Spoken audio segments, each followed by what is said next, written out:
Hello, everybody. I'm just letting all the boxes populate, and people are still connecting, so I'm going to give it a few seconds. Okay. So you're only, excuse me? Okay. So I am going to ask everybody to please mute except the panelists. I'm Sherry Connect.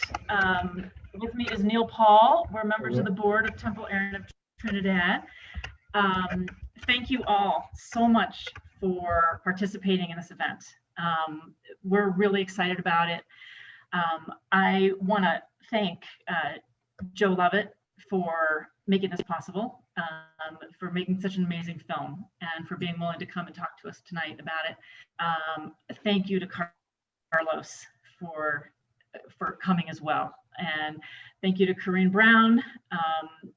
All of you are gonna, I think, really enjoy what they have to say, and again, thank you all for participating. So as you know, Temple Aaron is in Trinidad, Colorado, and when I saw this film last year,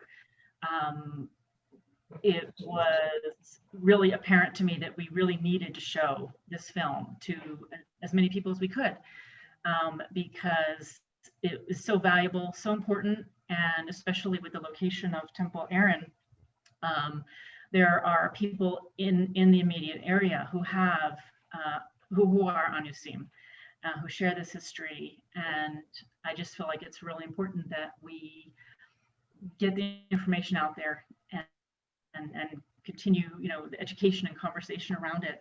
So, that's why we're so happy to offer it. Just a word about the evening. We're going to plan to go about an hour with our discussion, and you will be muted, but we invite you to please send your comments in the chat box. Hopefully all of you know how to type in the chat area, and I will collect the chats and field them to Corinne and Carlos and Joseph. So with that, I think we can get started. I'm going to start, Joe. I'm going to ask you first. When you set out to make this film, did you have any idea of the impact it would have? And what were your expectations, and what kind of impact has it had? Well, I started out to do it because I was interested. It was a personal interest of mine, and it started out very, very slowly. And quite honestly, the first proposal for the project was written over 20 years ago, and I'm a filmmaker. That's what I do for a living. I used to be a producer at 2020. I was there for 10 years. I was at CBS News before then. And I've done, since I left the networks, I've done like 35 hours of primetime programming for them as an independent. But so that's what I do for a living. And but this was not a fully funded film at the beginning, so I had to be doing it in bits and pieces while I did other work to support myself and to support this film.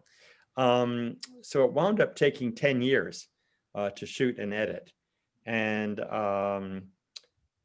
it was a constant revelation to me. I mean, I was constantly being gobsmacked with every time I spoke to a historian or somebody with a background like Carlos's, and I would find out, things that I had never imagined before.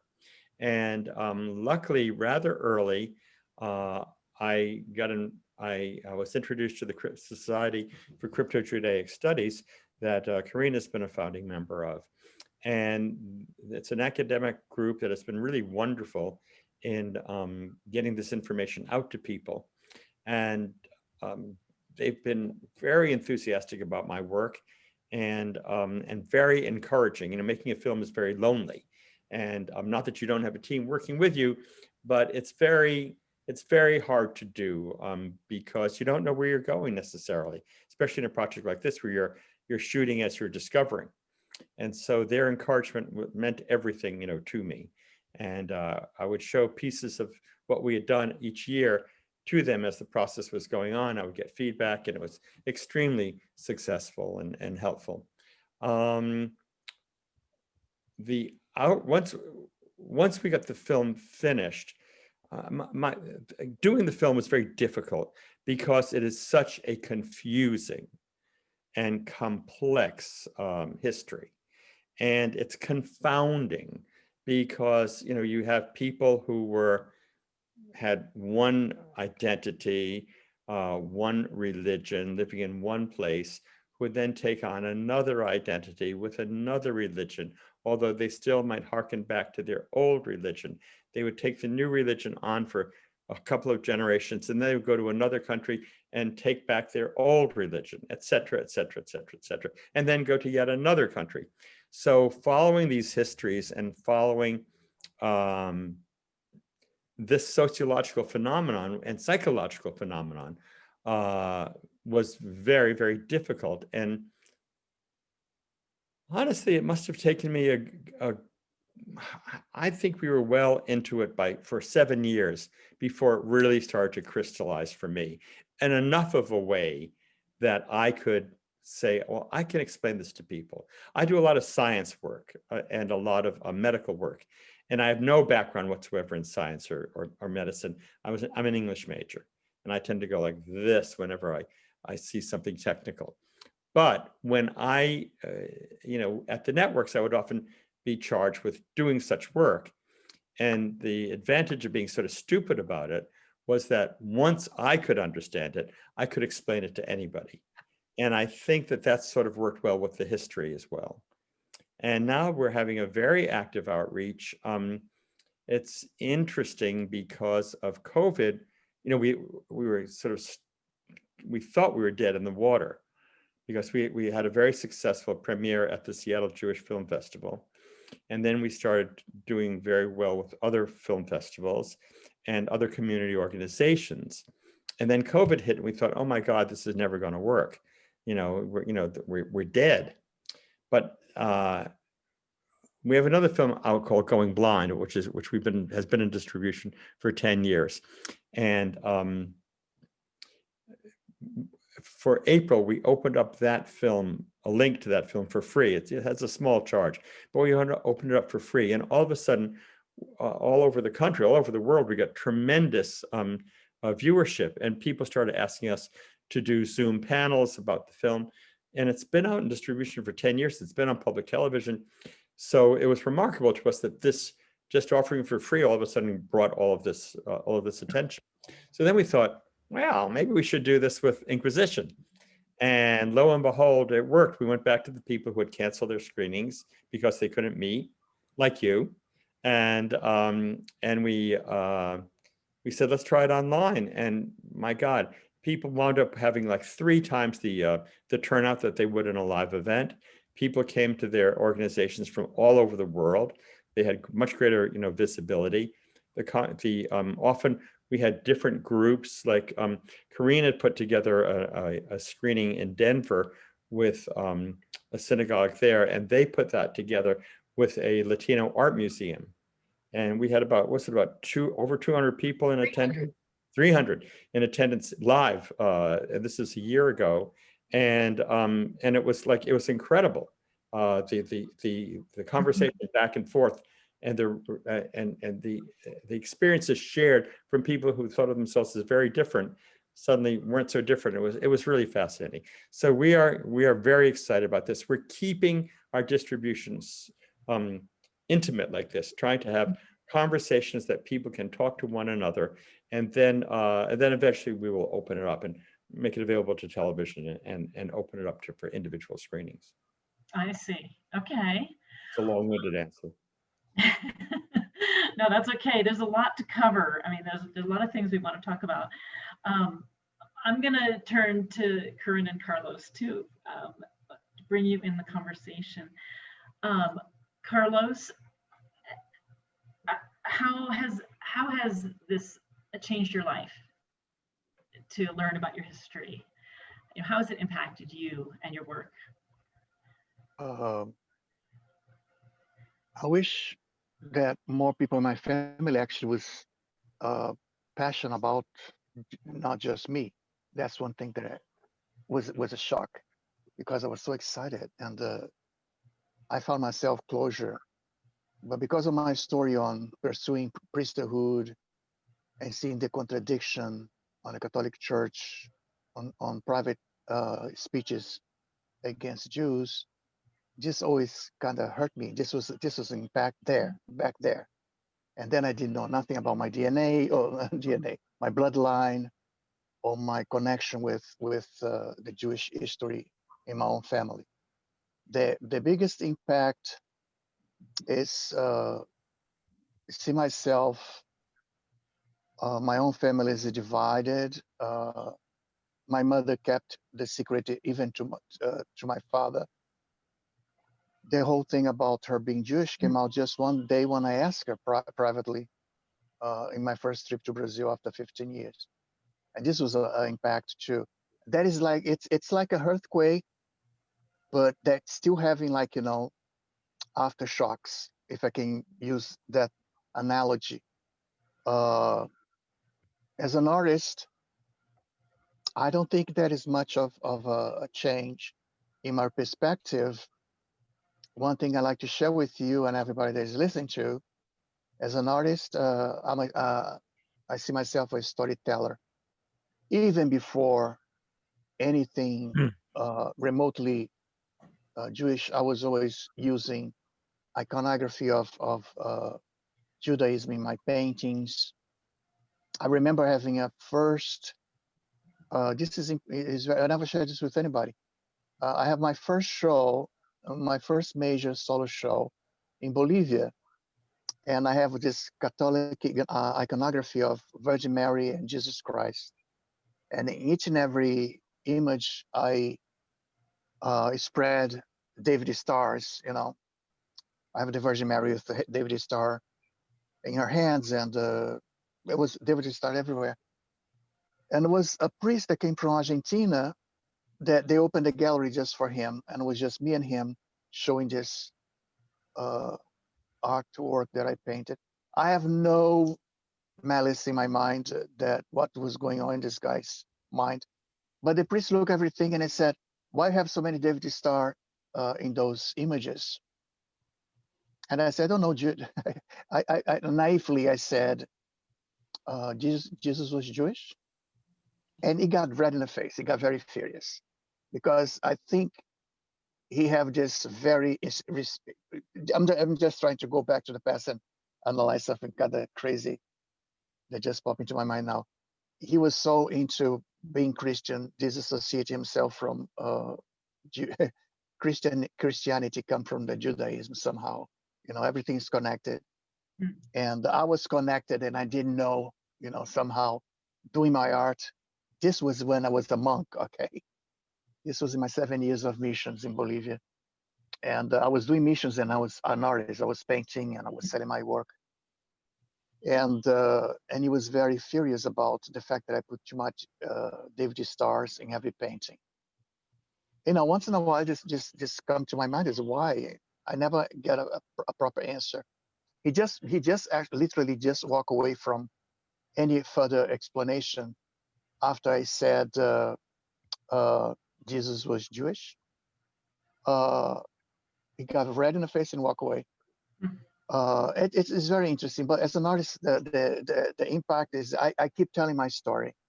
I keep sharing when I can, and I don't run away from. I have an example. I did a piece. I did a piece like a long time ago.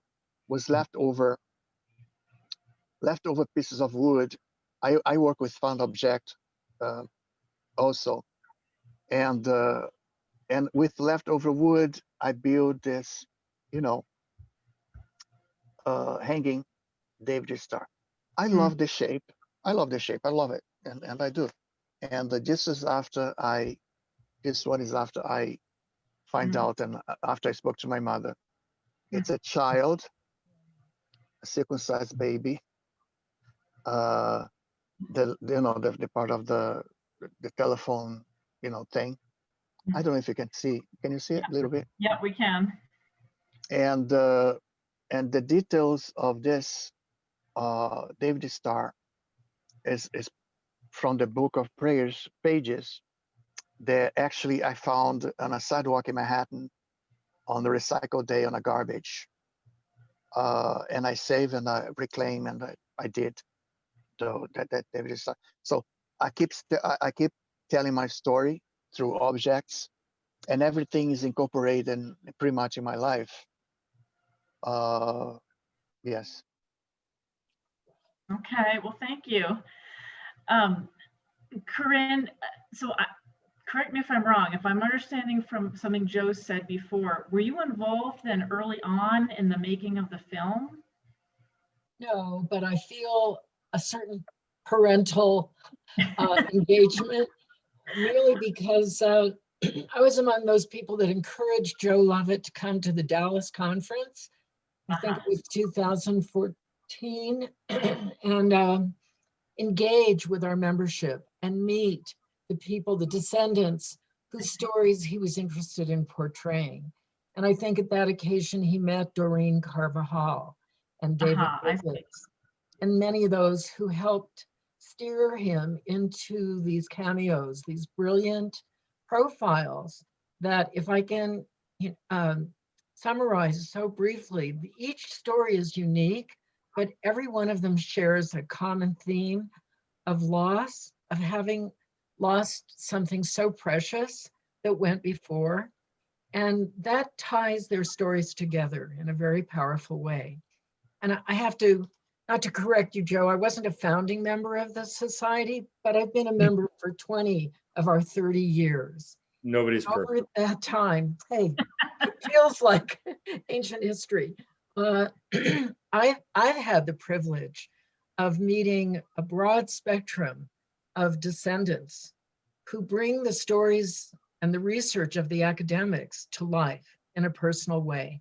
And I have to come back to Joe and commend you for not making the fatal mistake of turning this brilliant film into just a documentary.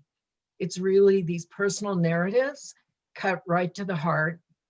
And like Carlos, these anecdotal moments are what really teach all of us about the depth of this phenomenon, which it really is.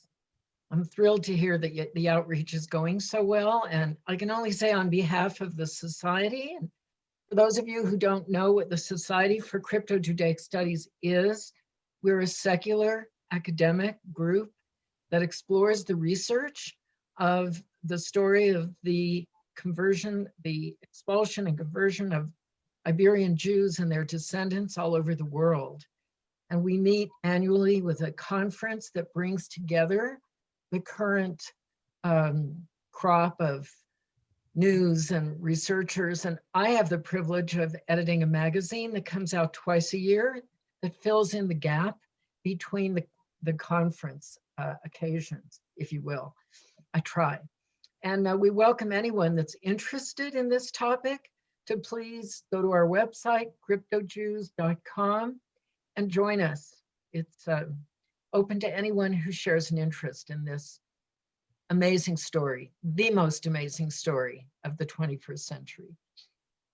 And for those of you who may not be familiar, Corinne is editor of the Society's journal, HaLapid, which is an amazing journal. It's full of really amazing pieces. So I recommend it if you're interested in this topic.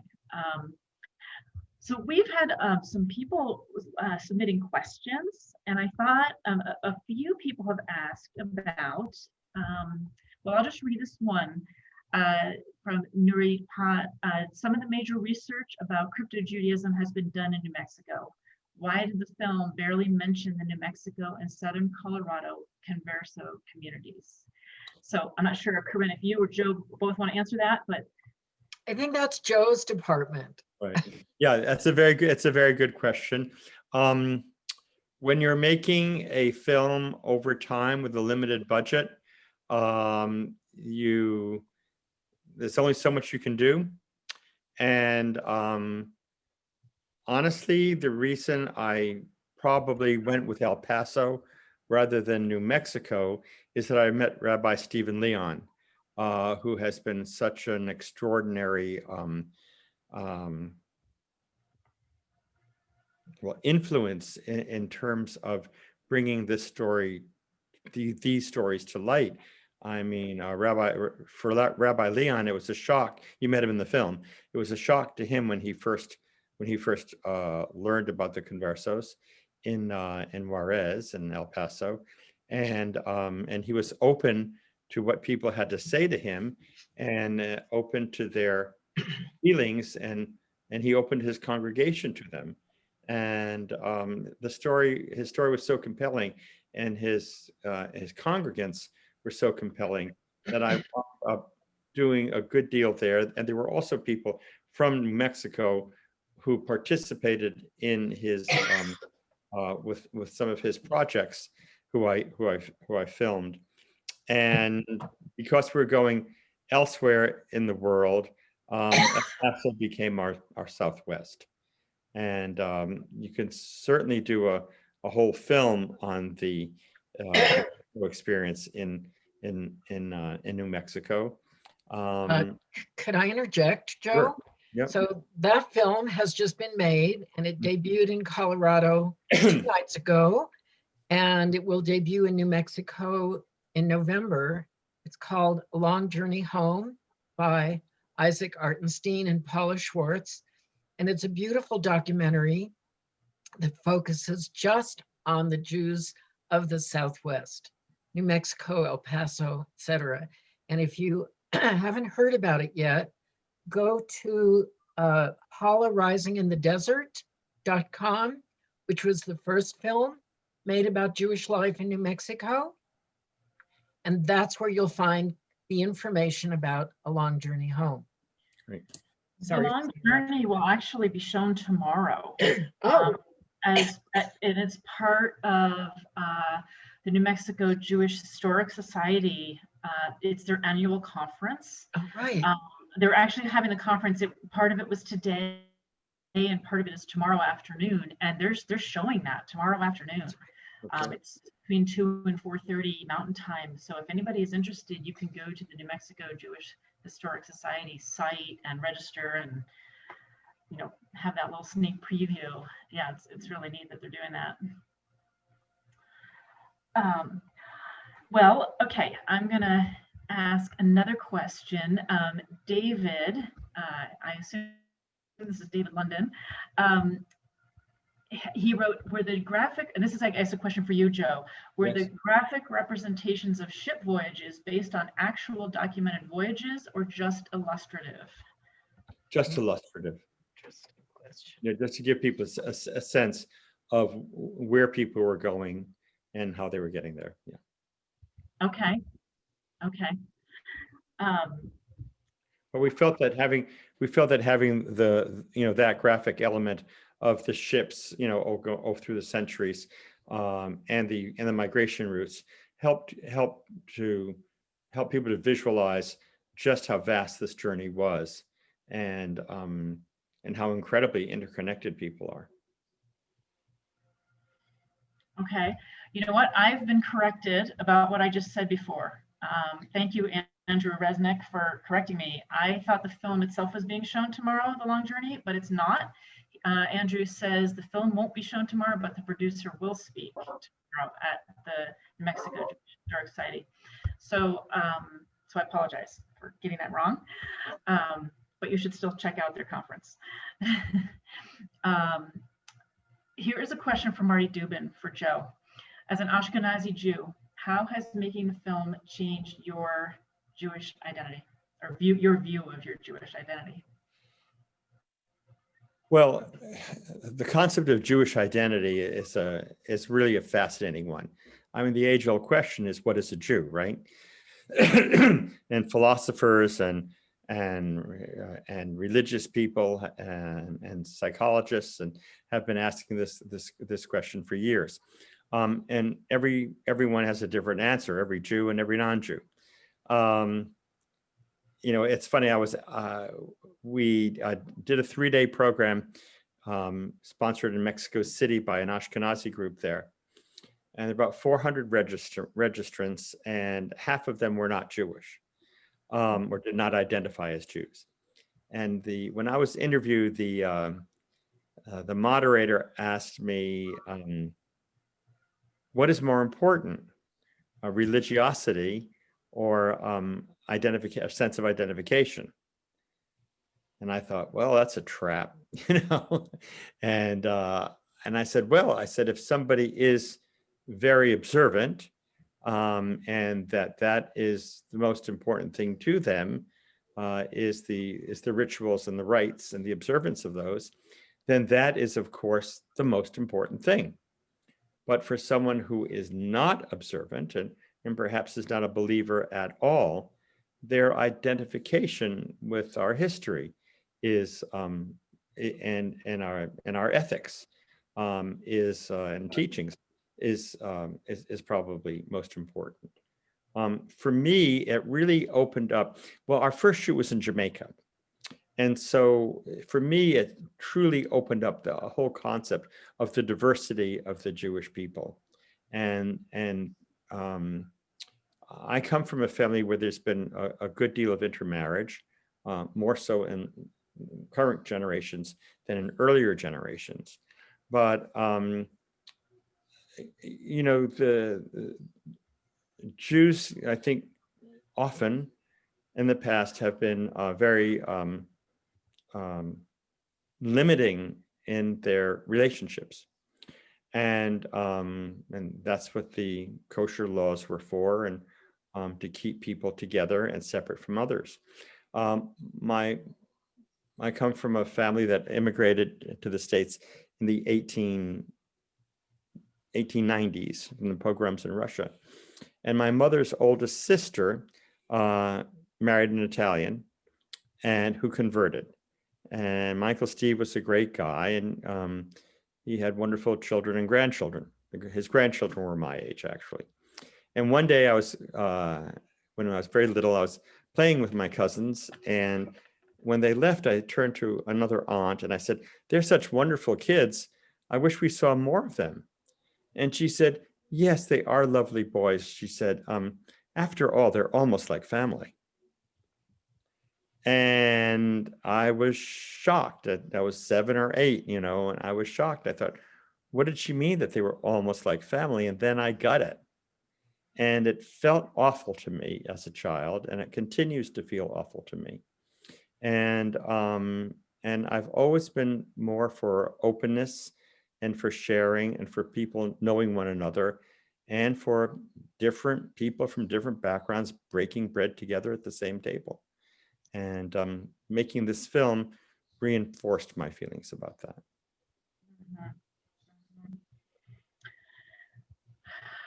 Wow. This is I'm curious to ask Carlos this question first, but then I may also ask you, Joe. But somebody asked about tension between the Sephardic and Ashkenazi communities, and I'm wondering if Carlos experienced that at all. The only time that when I find out this whole difference between, soon after my mother called me to tell me that she was Jewish, and this was like, you know, the closure of sorts, absolutely. At the beginning of digging, I was invited for a bar mitzvah. The bar mitzvah was supposed to be, I saw many after that, but I don't remember which one. But it was the first time that we went to a specific place to rent a tuxedo for me to be, you know, in this event. I didn't know what was a bar mitzvah, you know, but I go with my partner to this place to rent a tuxedo, and the guy was Jewish, and my partner is Jewish, and my partner he likes to talk. He's a very expressive, and he's going with everybody. And he said, "Listen, this guy just found out he's Jewish," to this guy that owns this store, like, and his mother is Jewish. And the guy looked at me with this very disdain face, and he said, "You don't look Jewish at all."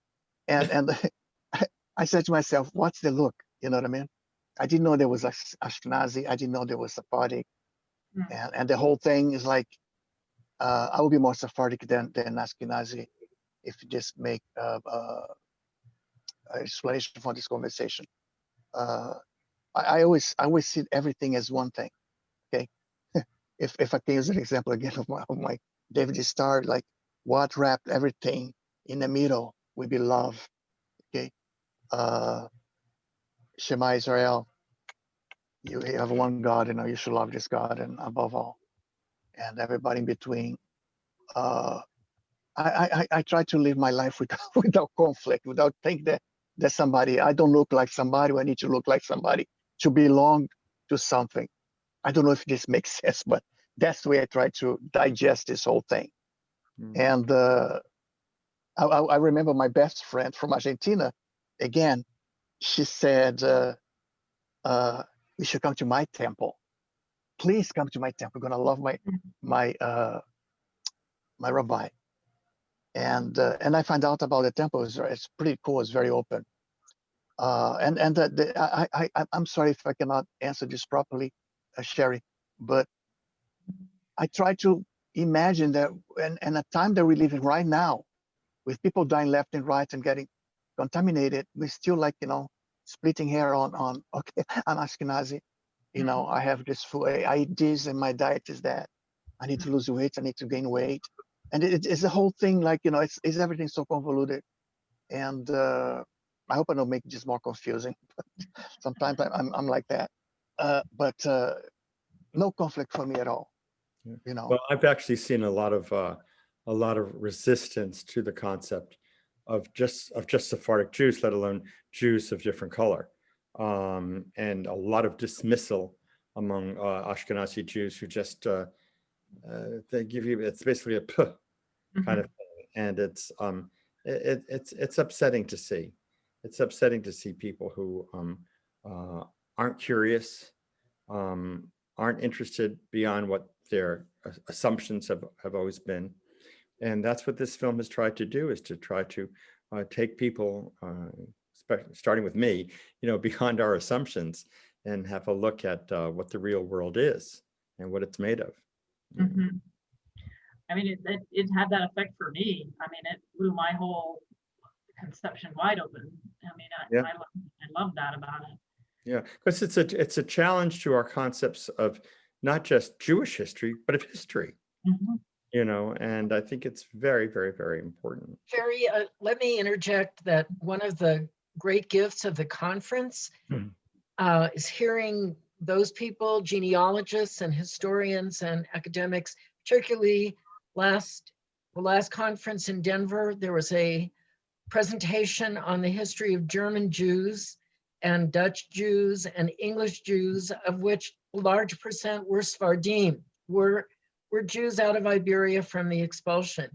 We know now that Jews left Iberia as early as the 12th century and went as far north as St. Petersburg. So one of the important things, at least when I talk to groups, is enlightening the Ashkenazim who believe that somehow Jewish history started in the 19th century in Germany. The Holocaust and its overshadowing of everything has eclipsed this earlier history that we all share. And I think it's also important to distinguish the difference between Sephardim and crypto-Jews. All cryptos came out of Sephardic heritage, but not all Sephardim are cryptos by any means. Most of them went to lands where they lived in communities that were not persecuted by the church. So we have Sephardic Jews of Syrian descent and Greek and Malta and all of the Mediterranean who never actually experienced what the crypto Jews went through. Yeah. Would that be fair? Different experiences from similar backgrounds. Right. It's really, really fascinating. When we launched the production of the film and fundraising, we did it at Cherith Israel, the first synagogue in the States in New York, first New York synagogue. And they normally had about 50 people that would attend a program like that. They had over 200 that had closed the doors. And afterwards, during the conversation, people came up to me from whose backgrounds were like mine, Eastern European, but they said that they came from shtetls where the entire shtetl was of Sephardic origin. And at first I was shocked, but then you think of it, my family came with all their relatives and neighbors to Providence, Rhode Island. I mean, that's from Russia. I mean, that's how people traveled. They traveled with the people that they knew or to people that they knew. And so it made perfect sense. I mean, one fascinating thing that I found out as an aside during all of this is that during the expulsion of the Jews from England in the early 13th century, many went to Scotland. And they crossed the border into Scotland, and where they weren't discriminated against. And as is common, when Jews can assimilate easily, they often intermarry, and their Jewish identity it becomes less important. And that's indeed what happened, as I understand it, in Scotland to a large degree. In fact, I mentioned this to a friend of ours who happens to be of Scottish ancestry. He said, well, that's exactly what happened in my family.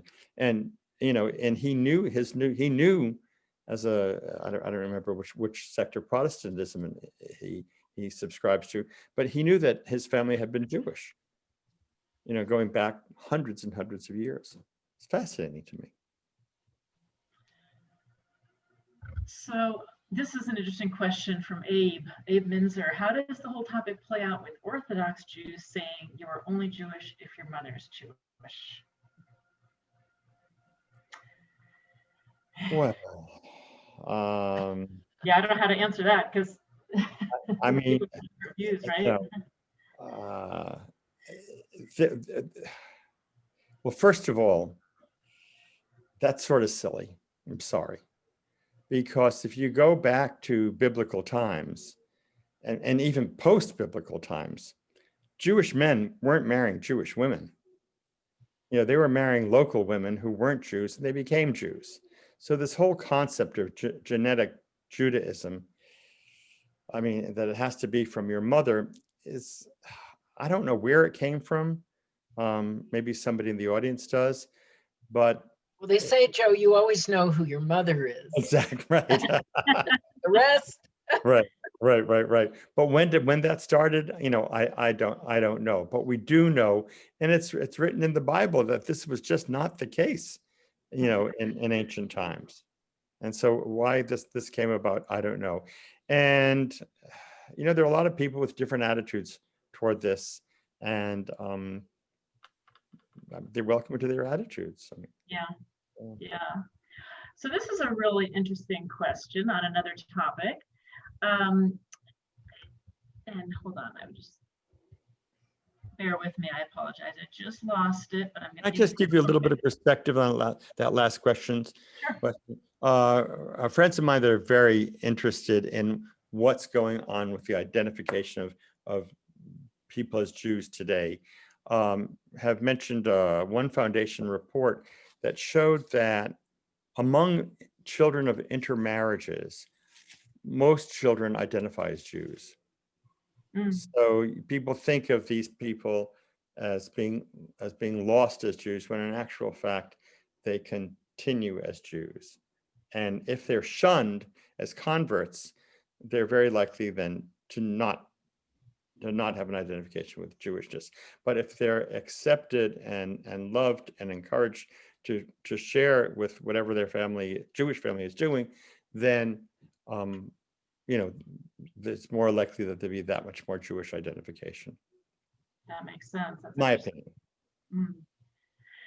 So, okay, so this is another interesting question from Janet. She says, I was struck by the use of a Spanish word penitentes in reference to tortured Jews who were later executed. In New Mexico, sorry.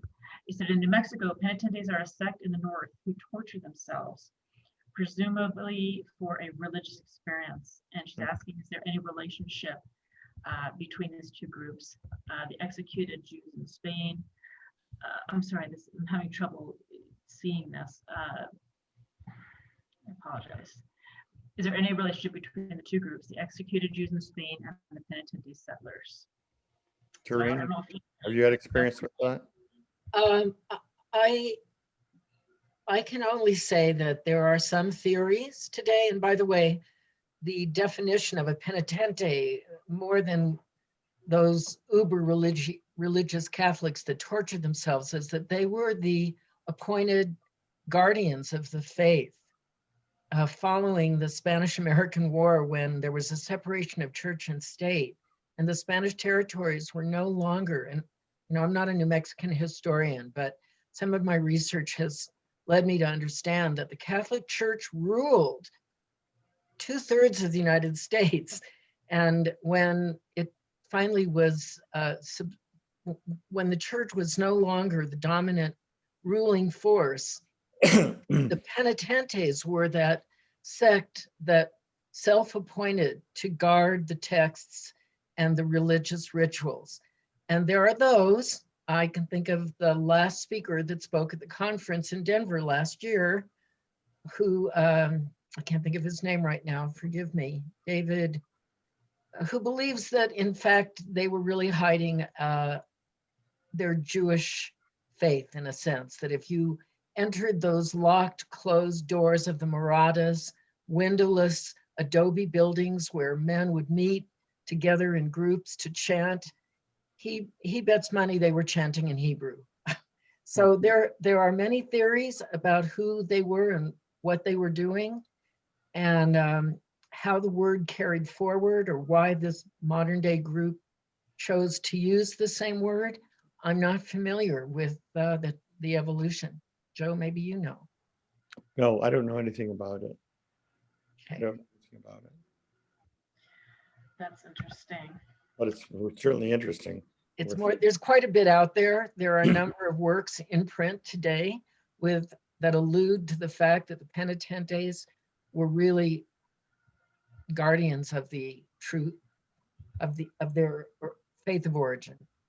But Catholics, don't send me hate letters. I can't say, I won't quote where all that information comes. Well, there is one book, The Portals of Light, by Denver author who spends quite a bit of time developing this theory.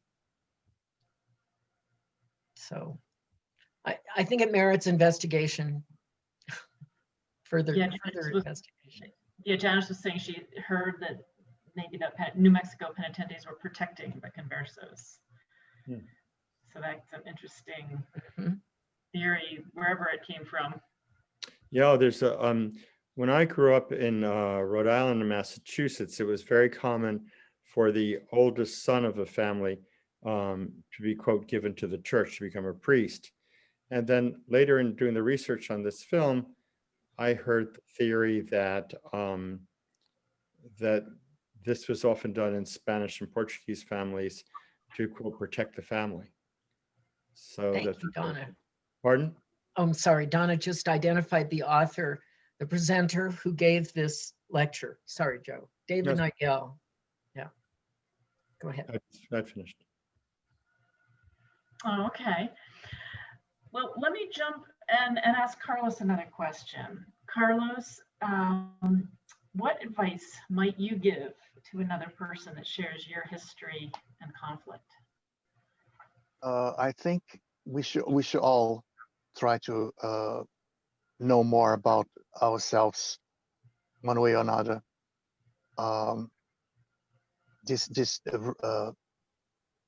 Digging on your personal truth, they're gonna reveal this incredible. Because of my cousin, that helped me to actually find the whole missing links on relatives. Was incredible.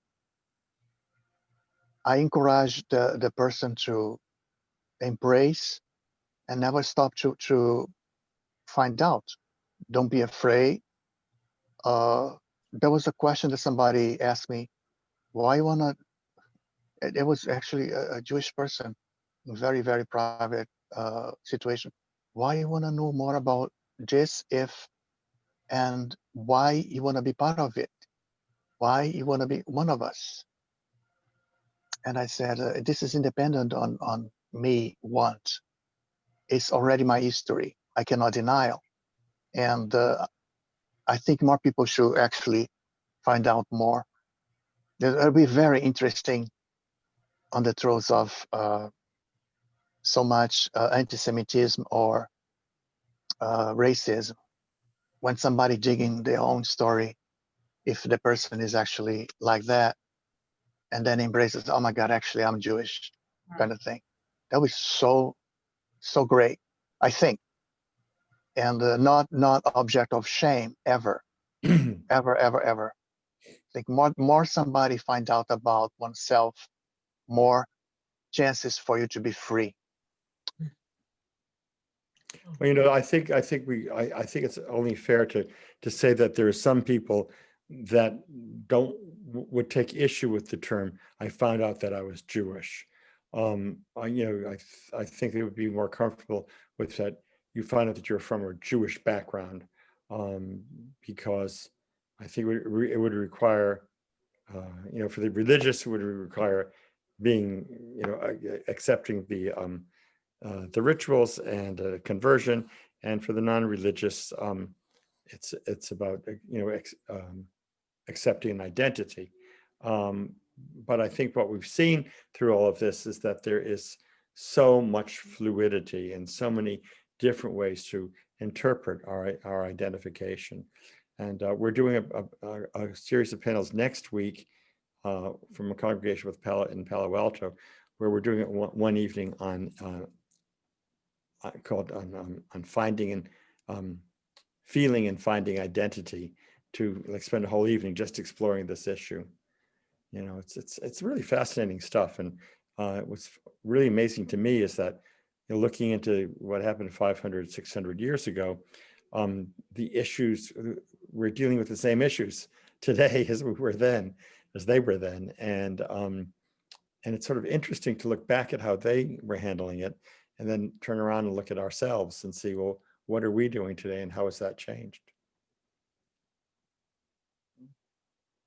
It seems like there is a follow-up on people that discover they are Jewish and gonna be hidden the anti-Semitism. I don't know, Sherry, can you check this question or this kind of follow-up?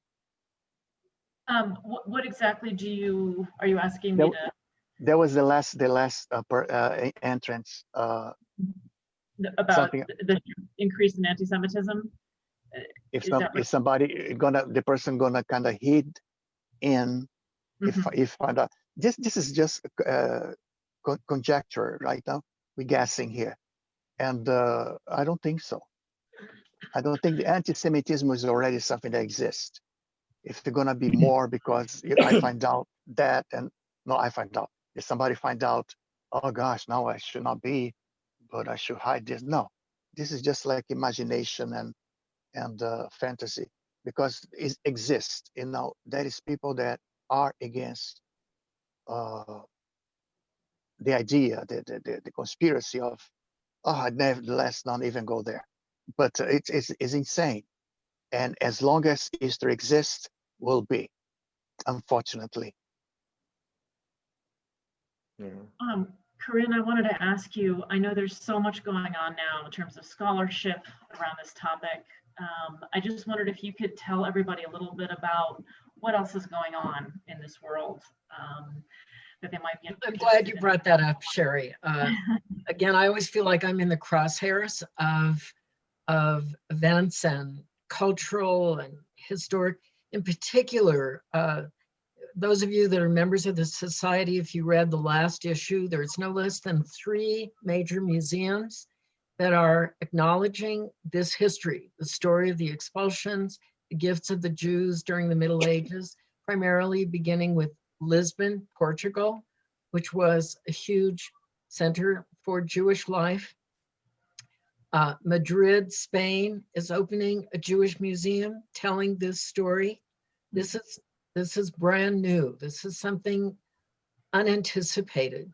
And even our own Museum of the Diaspora, the Beit HaTfutzot in Tel Aviv, Israel, which largely had ignored the story of the expulsion, the story of the Sephardim into the New World and so forth.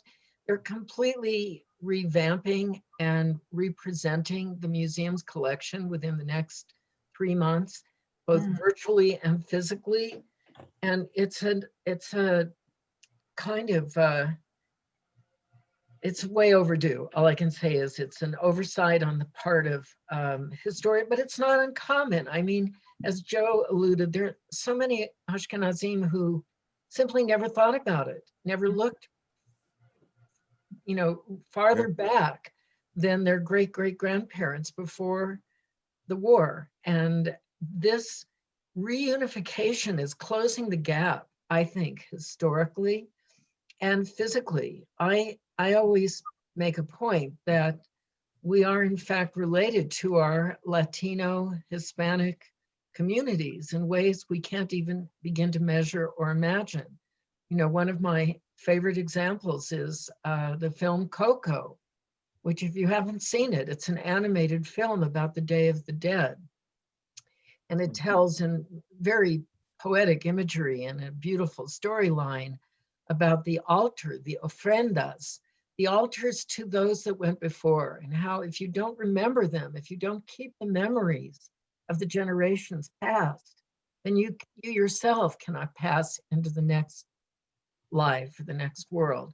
Well, if that isn't a Jewish concept, I don't know what is. And even the idea in the Sukkot, that when you sit down, you set an extra place for the Ushpitzim, for the past ghosts of the generations before to come out of the past and visit you. And this is something that, most people don't realize, that over and over, we find a kinship with Latino cultures and festivals. One of these days, we're all going to wake up and realize that we're one world, Carlos, as you said earlier. You always portray it in your work. And by, framing the world in the Star of David, it all goes back to, yes, Jesus was a Jew. You look so familiar. I just want to know if we ever came across, because you look so familiar. Maybe in another life. Speaking of I feel like I know Corinne forever. Strange. Well, I've seen the film about 6 times, so I feel like I know you very well. Oh, thank you. We'll have to work on that. Going back to something that Corinne mentioned earlier, she was alluding to how Jewish history has basically been overwhelmed by the Holocaust, and with the suggestion that, she said that, came back, the Jewish world started in the 18th century, but some people, I think don't really want to go back past the 1930s. And it's, which of course was, just a horrendous stain on human history. But there are other, there's a very rich history long before that, and a very mixed history, and a moving history that needs to be paid attention to. And I think one of the reasons that there has been such an interest in this film is because I think a lot of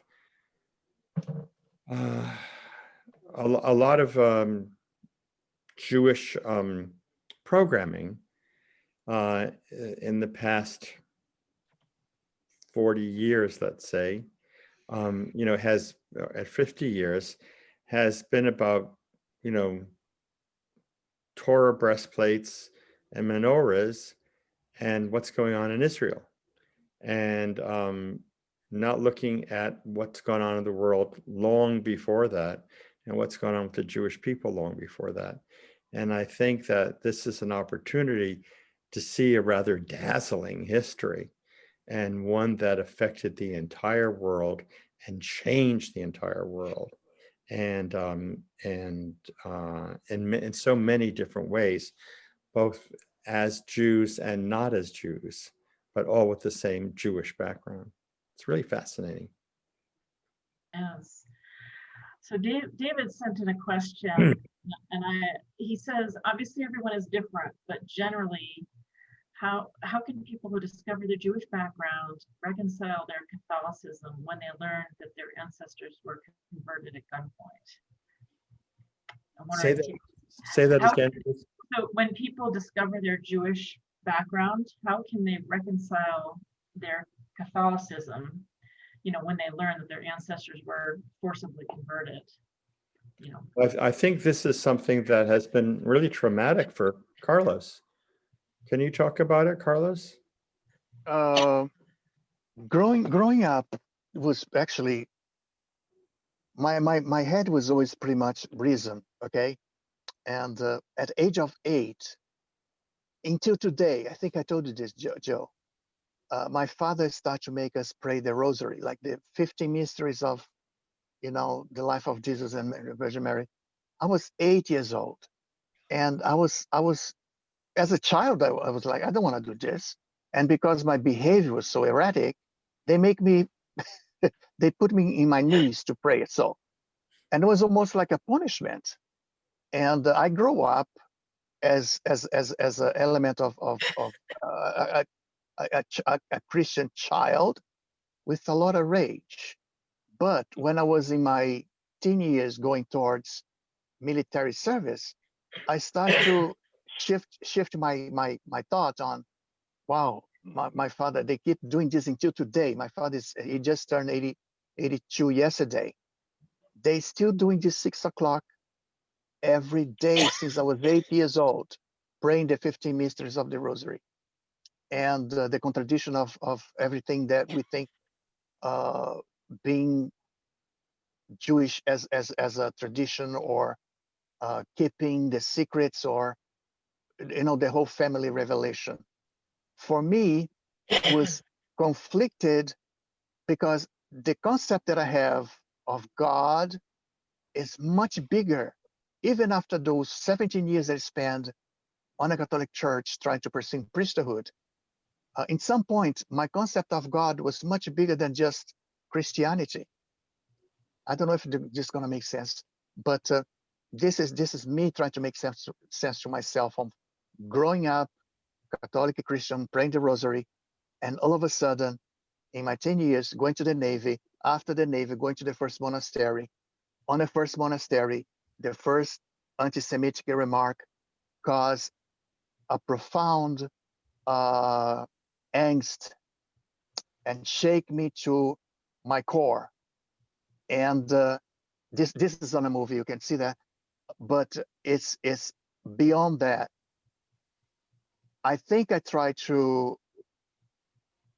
translate this when I do my art, but the conflict is still there, I think, because I'm not Jewish, because I didn't have a bar mitzvah. I don't want to have a bar mitzvah. The people say, when you're going to convert? Do I need to?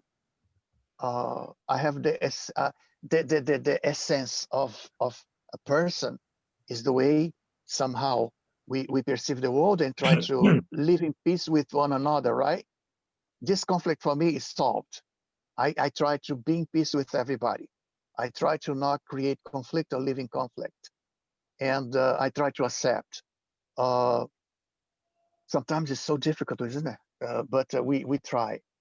And my problem now, if I can go further and answer this question, is I wish more people in my family was trying to embrace and discover more, because there is so much of confusion, because nobody's looking with them to try to find answers that is like under the nose. They have to do with the religion that they believe they're following, that they believe they're reading the scriptures and they understand it. They're not. Why they're divorcing now, when they shouldn't actually dialogue. It's so interesting. I'm so sorry. It's just an example. I have two cousins. I have two cousins that I love very much. They confess each other to me, but they don't confess each other. They don't talk to each other. And I have I have the solution for the relationship, and they are ready to divorce, and I cannot actually be the person they're going to actually say to one another. I don't know if you understand this. It's worse than be a priest, I guess. But the priest really need to keep the secret. But I can actually spit the beans and say, this is so easy. Look, the answer for you and for you is here. You need to understand each other. You love each other, but you cannot see this because you block the possibility of dialogue. And I believe the conflict comes pretty much on those everybody like that. Oh my God. What's interesting about Carlos's family is that they were really singled out by the Inquisition, back in the 1500s, from Portugal to Brazil. And they were even, as we say in the film, they even brought, later generations were brought back to Portugal to be tortured. And so from the records that we saw, his 15th great grandmother Branca Diaz had been teaching Judaism to the conversos in Brazil, but it seemed that after that, and some of her daughters after that, but it seemed at the subsequent generations there was no record of that whatsoever, and it seemed that all the people were indeed, quote, good Catholics. However, they were all marrying into converted families. And so they continued to have the same rituals, they had the same background, and followed the same patterns, and I guess had the similar psychological hangups, without ever talking about the fact that they came from this vilified Jewish background. So you can imagine what that had done to this family, and in terms of like ultimate secrets, and how unhealthy that is, how difficult. Is that fair, Carlos? Yes, super fair. Jerry, I'd like to just add 2 seconds to the answer to that question. 15 years interviewing descendants, trying to come to an understanding of exactly what that conflict was about. How do you come to terms with a leap of faith, turning your back on one indoctrination, if you will, or a theology in order to accept another, in a situation where you may or may not be readily accepted into the larger general community. And as you know, and some of you who are listening know, I ended up writing a novel, Hidden Star, which was my way of exploring the dilemma. Part of that was prompted by my older sister, whose story is a remarkable one of survivor. She was a hidden child in World War II. And when she made it out of Europe and into our family, she was still wearing the cross that hid her identity as a Jewish child. And that affected me very deeply. It took me until my adulthood to come to terms with it. And, writing fiction is one of the ways around a problem. You get to explore it and hope that other people want to read it as well. Along the way, I've met a number of Catholics who have come to the realization that they have Jewish heritage, and it has not changed their life entirely. They've accepted and honored that background, and they still continue to choose the faith that brings them the most comfort, and they don't have a conflict with that. I mean, they're at peace with being Christian and respecting their Jewish past. And I think that's great. Yeah. One of the participants on Zoom just wrote, I hope I don't mispronounce your name, but Alicia Sepulveda, asking to speak. And so I just want to turn this over to her for a moment.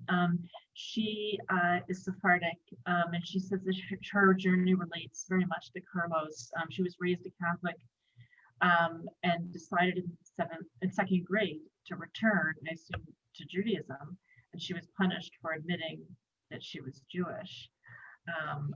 So I don't know where you are, because there's so many people on that I don't actually see you in the Zoom box, but I know you're out there somewhere. So please, no, I unmuted. So go ahead and So I'm here. please. Please excuse my parakeets in the background. Yeah, I was raised a Catholic, and in second grade, I was punished for admitting that I was Jewish. And the punishment was for a whole month. And I was told to go stand at the front of what happened was the nun was teaching a class, and she said the Jews were God's chosen people, and before she finished her sentence, because I knew from discussions in the kitchen, listening to my great aunts and my grandmother and my mom, that we had Jewish roots. I knew that we came from Jews, quote unquote. And so when the nun said that, I blurted out, well, then what am I doing here? Because they were always talking about something else already, you know? And so I was very aware that for another reason that happened, that the priest used to come to my grandparents' home and say mass in the backyard. And then my grandfather would sit in the backyard and drink beer with the priest afterward. And then when he would go through the house and he'd get to the front door, and my grandfather and grandmother would walk him to the door, and they'd watch him leave and get in his car. And they would wait till he got in his car and drove away. And then they would stand behind the door and go like this. And I had no idea what they were doing. And I asked my grandmother, well, what are you doing? And she said, because we're Jews. We're not, we pretend to be Catholics.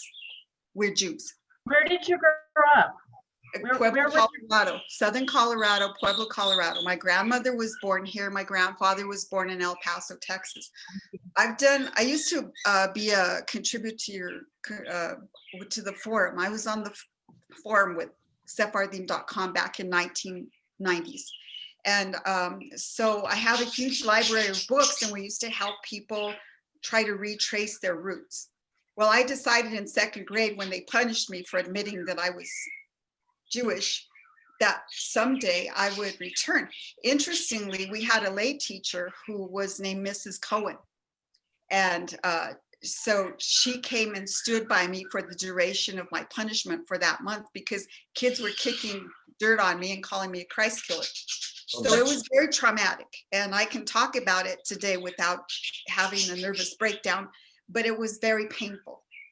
And so I knew then. And then as I grew older and I changed religions, I left the Catholic Church. I became a Christian. I worked in I volunteered 8 years in a Christian ministry. And then through my journey, I was saying to myself, there's more to this. I know there's more to this. And then I became a member of a pro-life organization. And my friend lived, she was also on the organization. She lived driving past the Orthodox synagogue in Denver. And I would pull over some days and literally just cry and say to Hashem, when I would see the people walking to and from the synagogue, I would say, those are my people, and I long to embrace them. I long to be embraced by them. And because I opened a kosher bread manufacturing plant, that was my route into Eish Ahavas Yisrael back in 2004. And so I went to take bread there, and I met the rabbi's wife, Chaya, and Rabbi Meyer, and I became a member at Aish. I moved to Denver. And so it's been a long journey. It's been a long journey, but I never forget the day that I got my certificate, my letter from the Rabbinical Food Inspection Agency, from the Va'ad in Denver. And my granddaughter was there. And I opened the letter, and it said, as a Jewish business owner. And I said to my granddaughter, look, we've finally been accepted. And we danced the whole around the room till we couldn't dance anymore. Fell back on the sofa. And so I can relate with Carlos, and many of my relatives, the older relatives, aunts and uncles, they accepted that I had returned to Judaism. My brothers and sisters, however, used to have really a problem with it. Over the years, they've come to accept it. But it's a very hard journey But when you know inside of you, something inside of me always knew that I didn't belong where I was. I knew, and it wasn't until I made a full return to Judaism where I really felt I now am where I belong. Thank you for sharing that. That's really interesting to hear. Beautiful. Long-winded, I apologize. No. This is the story. We hear this story over and over and over again. Where one child in a family feels it. It's I don't know. There's a concept in science called epigenetics, where your the experience that a person has or a family has is passed down genetically, that there are mutations in your chromosomes and they're actually changed. And I mean, I really didn't think too much when I would hear stories like yours at the beginning of all of this research. I would say, oh yeah, come on. But then I kept hearing them over and over and over again. And there's a very famous study about rats where they're fed cherries, sweet cherries, and as they're eating the cherry, they're zapped with an electric prod. And it comes to the point that when they smell cherries, they react hideously.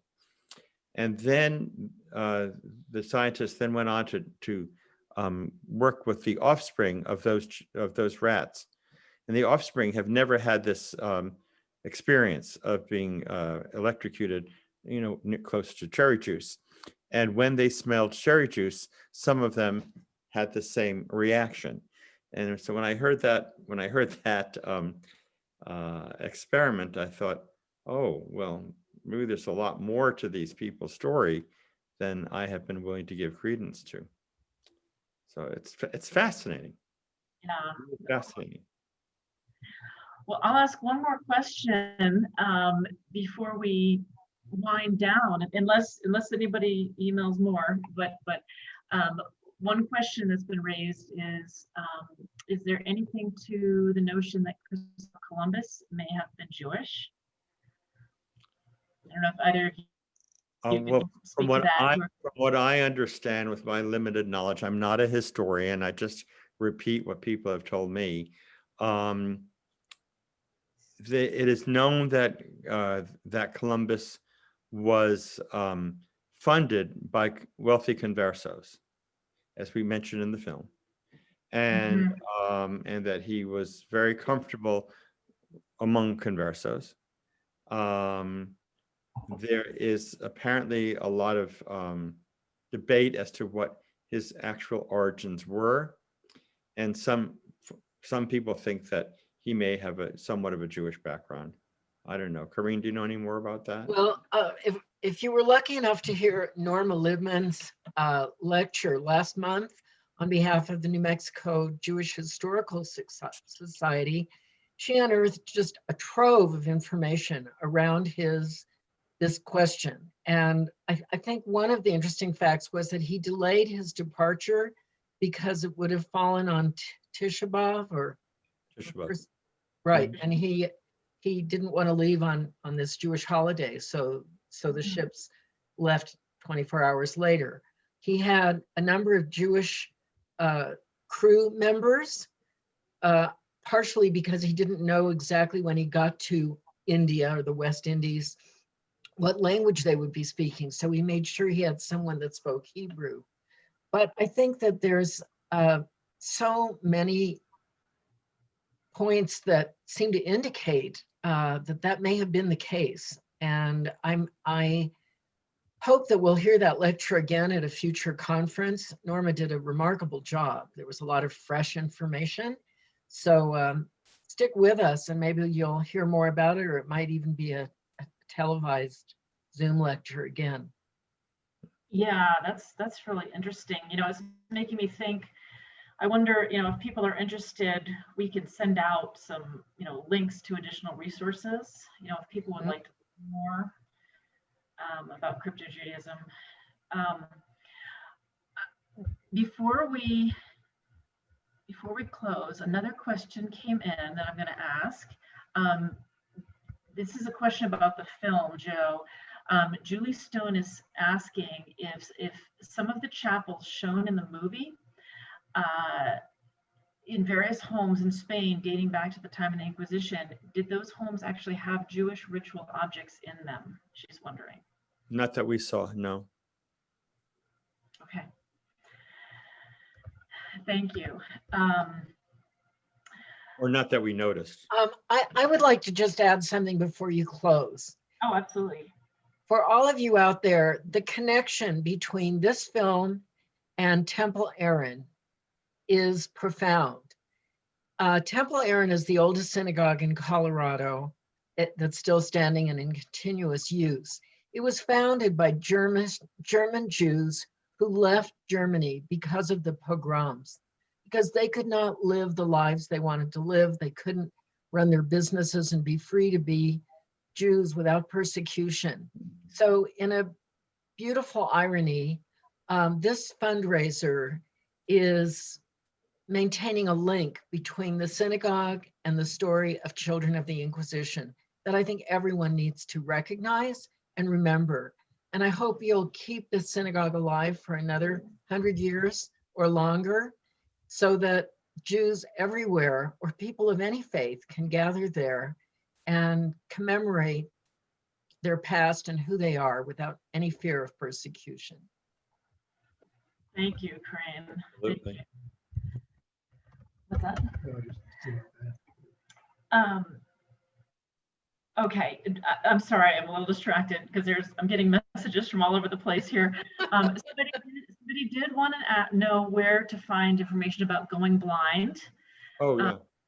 Sure. Our website for Going Blind is www.goingblindmovie.com.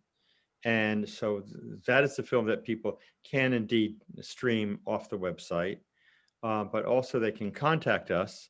And if they're interested in, let's say, like we've done it at synagogues where people are interested in concerns about sight loss, and we've shown it to other organizations. We also show it at medical schools and at hospitals, and we've helped to better communications between ophthalmologists and their patients. It's been an extraordinary opportunity. That's been in distribution for 10 years, and it's also now running on public television again. And if you're interested, you can call your local public television station and ask them when they'll be showing it. Mm-hmm.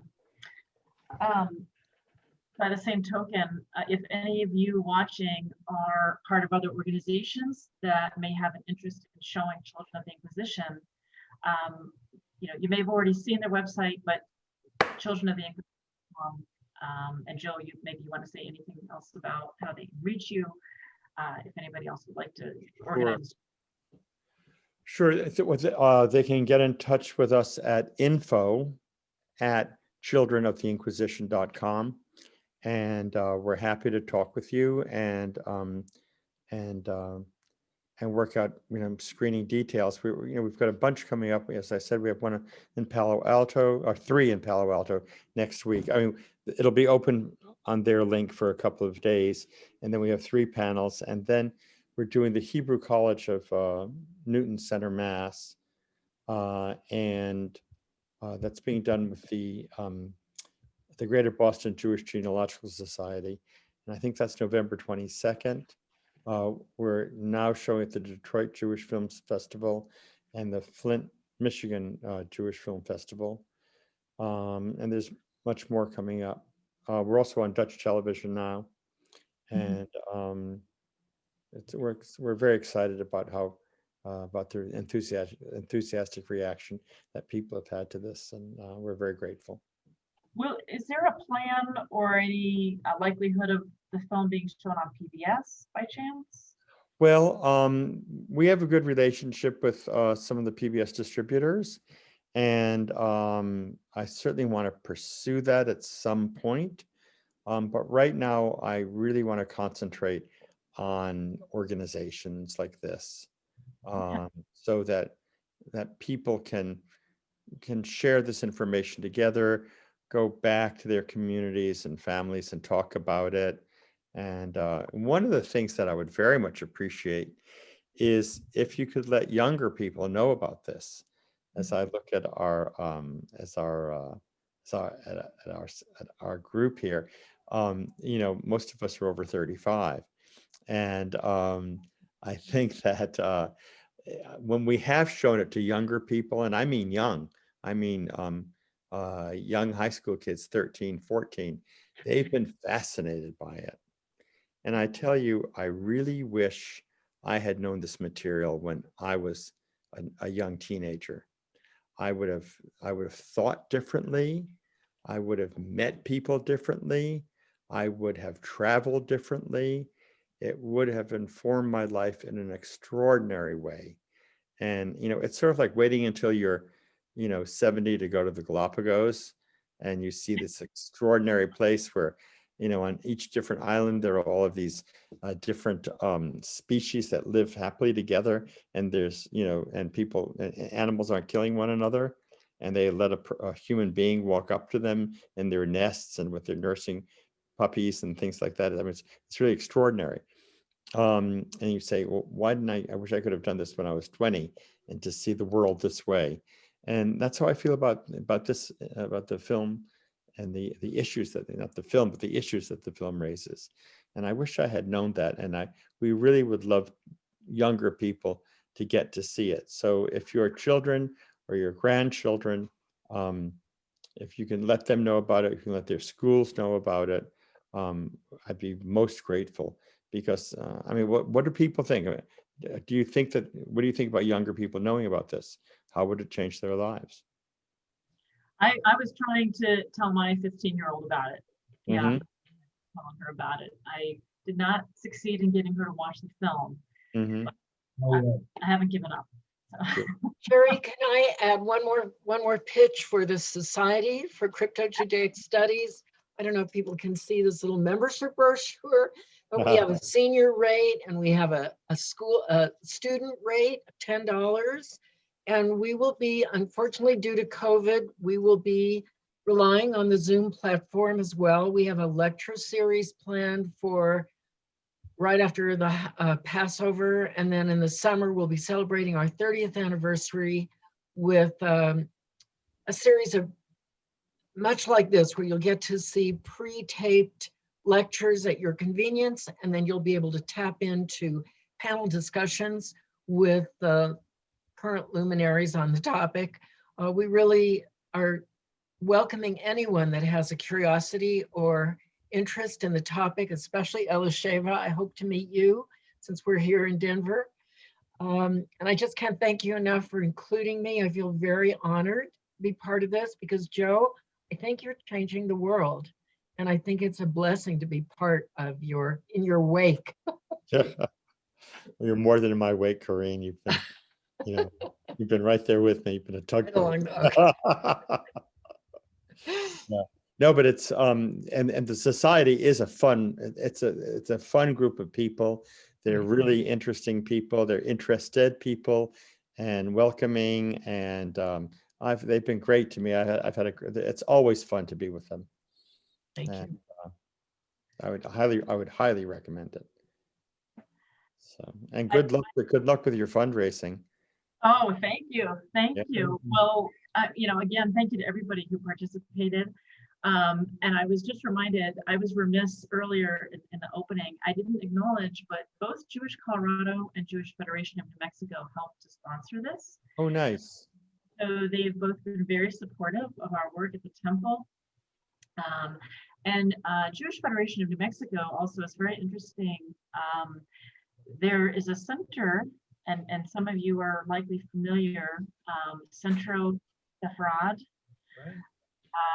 They've been doing incredible work, helping to educate people with crypto-Judaic history and helping them to apply for citizenship to Spain, Venezuela, other countries. So if anybody wants or needs more information, you can look them up or contact me and I can put you in touch with them.